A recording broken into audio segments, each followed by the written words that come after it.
All right, I want to get a little practice in. I love how when I tell you something, you just run with it. I try. No, you don't try, you do. That's the thing, like, you just try everything. And so that's why you're just doing the damn thing. Like, I'm so proud of you. Thank you. It's like, last time we talked about positive specific praise, and we talked about, like, being really explicit with your turn-in songs, and you just are doing it now. It's like a habit already. So, like, being in class, you like positive specific praise for writing the aim on paper. You get positive specific praise for like, I see William writing that down, and I see that he's processing, and you said something about him like making a facial expression.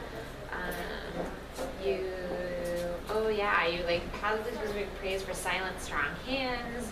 You told them, you like end like one of the pieces I said last time is like you were good at like saying in general thank you to those people are, but I said to name names, and you were really good at naming names. You like Josue and Brandon and all these people, and so like by the end of class you had actually named almost 2/3 of the kids' names, and so every kid got some kind of big praise, which was awesome. And so because of that though, you have things like 100% of your kids were taking notes. Yeah. And their notes were beautiful. And their notes were beautiful. And so, but when I don't think you give yourself enough credit, because when they transitioned to that review activity, not a single kid in the room said, I don't know. Every single kid was flipping through their notes or their neighbor's notes. I know, I didn't even... You didn't even have to direct I should have set the expectations that, you know, the pair has a notebook out in front of you. But you didn't need but to. I did, that was crazy. You know why though? It's because you have been doing that leading up to this. That's the idea. You don't want it, you can't tell them when they're seniors you should be taking out your notebook, right? Like these are the skills we're driving towards, and your kids are already doing it. So that is awesome. I love how you say little things like arteries away. Those are cheesy things that I say. Like even like yesterday, the day before yesterday, I taught the zones of the lake, and I say cheesy things like that too. That like you'll say the scientific language, but also a way to make it sticky. Like littoral zone is on the shore, you know. So I think that was really great. And I loved how you used humor to address them whenever you were laughing and you were like, that wasn't silent, strong hands. That was pretty weak. That was really bad. Yeah. But you said it just like that, because like the kids laughed too, because they're like, yeah, he expects more from us, and then they did it.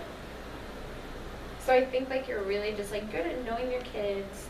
You say thank you for like doing the right thing, and just I think I'm seeing such a big difference from you naming those specific kids. And you're getting 2/3 of the room.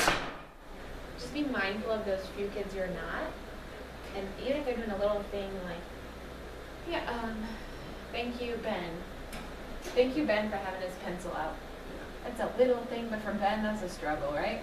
I know. Every time that a couple of students who are particularly challenging that back corner do something right, I make sure that like I give them some positive praise. And vocal, like I think redirection should not be vocal if you can avoid it at all costs, but like praise, oh yeah.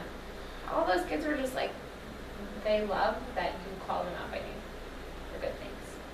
My push is building on something that we've already been working on. And so you don't repeat kids anymore.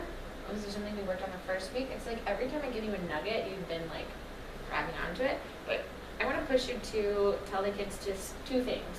Like, I think you can speak up and then build on each other's responses. Is it a blue one? It's not blue. So, the same thing. Okay. What is a question that you're going to ask next period?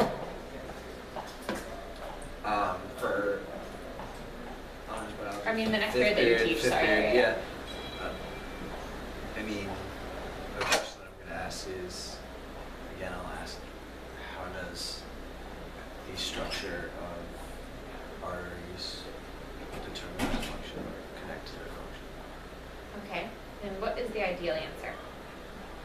The ideal answer actually was the one that my student gave first. I was so taken back that girl is a rock star. Didn't hear her though. I know, and I wanted everybody to hear it because she was so right on when she said, I think that the arteries have to be, thick and muscular because they have to be able to withstand the pressure when blood comes out of the ventricles. So what could you have said when you didn't hear her? Amani, that was such an amazing answer, and it deserves to be heard by every single person in this room. Can you please, loud and proud, say it one more time, and everybody in the room, make sure you're actively listening, because this is exactly the type of response that that demonstrates high-level connections. Good. A way you can build on that. My push then is like, how will you have another student interact with what she said? I mean, I could ask another kid, you know, whoever, why was I so impressed with that answer? What would that sound like? So I was pretending like I'm a student and I'm talking really quietly. All right, respond to me. To the initial student or to the second student? Initial student with the direction to the rest of the class. So I'm talking really quietly. Nicole, that was such an amazing response. I love the positive specific praise. I particularly love how your connection between structure and function was clear. I want everybody in the room to hear your response, so I want you to read it one more time nice and loud, because this will serve as a model as we continue to work through structure and function connections. And then everybody else got the look. Everybody else, please make sure that you're actively listening to Nicole's response, as there are several more structure and function connections that we will be making throughout this period. Go ahead and off the hook. You see what I'm saying? How are you going to make them Okay. engage with what she's saying? Okay. So let's try that again. I'm talking Okay. really quietly.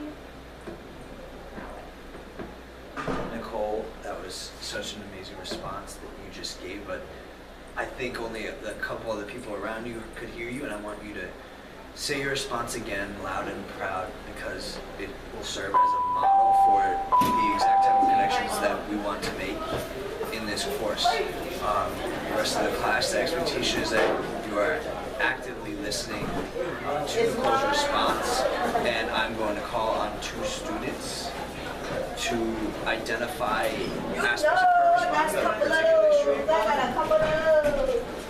Nice. That's what I want to see. Yeah?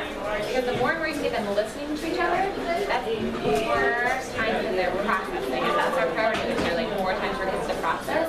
And you have to be held accountable for listening to each other. Let's do it one more time. Talk quietly when you guys do.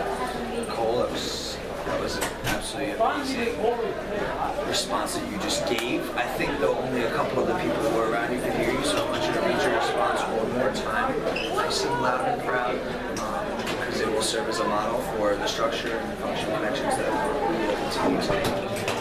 The rest of the class, the expectation is that you are actively listening to Nicole's response. I'm going to call on two students to identify specific aspects of her response that make it so strong. Great. Nice. Thank you for your time. Yay! Thanks, Daniel.